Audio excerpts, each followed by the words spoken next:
Hey, Kristen Cooper, your mortgage gal here. Just wanted to dive in here and show you some numbers and some information. Right now, the biggest question I'm getting and the biggest comment that I'm getting is around interest rates. Should I wait to buy? What does it look like? And I think there's a huge opportunity that a lot of people are not looking at or don't realize. And so I wanted to dive in here and just show you the numbers. So what you're looking at here is, let's just assume qualifying, all that good stuff, that we're looking at a purchase of 3% down at a $500,000 purchase price. Well, based on where interest rates could be for you today, your total payment, including property taxes and insurance, might be around this $39.12 that you're looking at in the first column.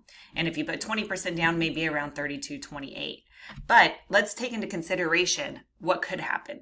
So let's say that you wait and in a year, interest rates come down. Well, every time interest rates come down, guess what?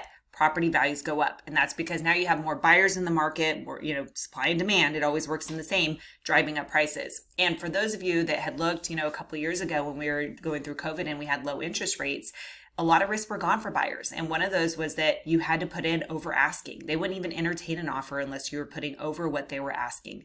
And so looking at this, even if we say 540, interest rates come down, we're back to that type of environment where you're having to put higher over asking price.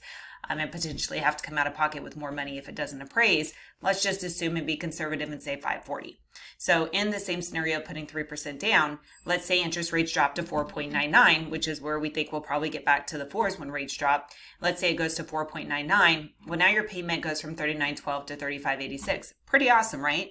It is awesome. However, if you're paying rent, you also got to factor that in. Because if you're paying rent of $27.50 a month for that first year alone, you're paying an additional $33,000 that doesn't go anywhere. That's just not money that's invested. It's not included in your net worth. You're not getting any return on it. So although you're saving this, this payment from $39.12 to $35.86, you also spent $33,000 in rent, plus you're paying $40,000 more for the home. So let's say that you can afford to buy, and let's say that you do the first option here at 3%. Yeah, your payment's $39.12, but you no longer are wasting on rent. And now this last column that we're looking at, let's say we get an opportunity, rates drop, and now you can go in the rate drop program and we get your rates down to, let's say, 4.99, and you bought that house, for $500,000, but your loan amount, let's say, is $485. Well, now you're looking at a payment of $33.11. So even if it's a year or two that it takes rates to get down, which a lot of economists are actually saying they think it's lower, some are saying it's going to be next year. But let's just say that, in the next year or two, interest rates drop, your payment's down to $33.11, which is great.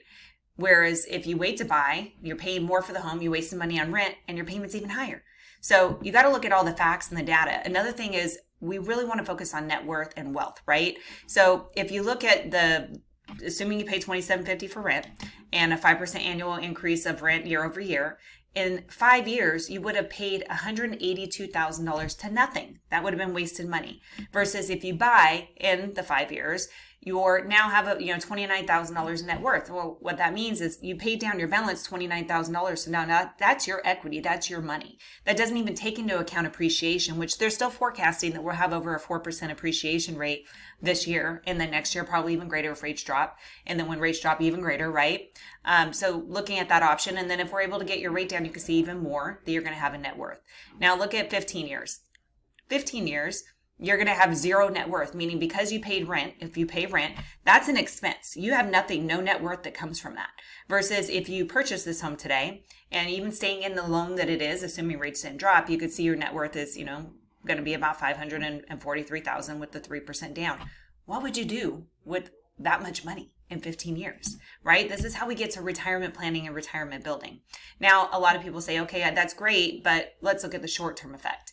So let's just assume, again, $27.50 for rent, 5% rate increase, and you paid rent for 2 years, 24 months, right?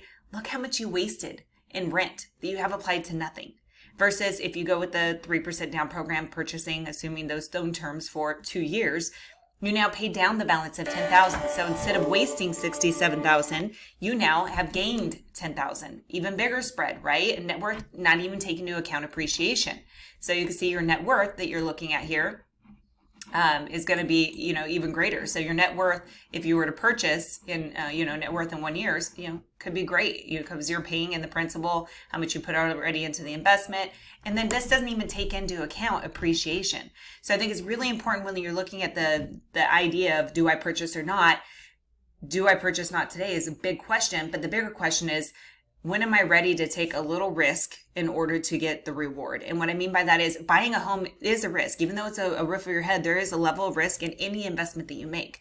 But you're going to have a bigger reward if you're able to purchase in this market, knowing where it's going.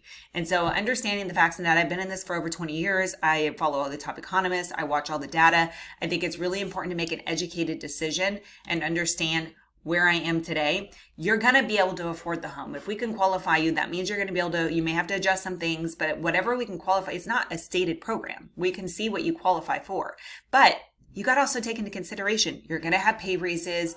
Do you have any expenses that are going to be gone in the next year or two? That's going to level you up. And rent is going to continue to increase, which means that that spread's going to get even bigger and bigger. And even though you're going to be making more money, rent's going to go up. So it's going to take the additional versus a mortgage. You know what to expect. You know what your payment's going to be, kind of what to anticipate. And then you start having a bigger gap of wealth, meaning that you're going to have more money left over to be able to invest in retirement, college planning, whatever those things are.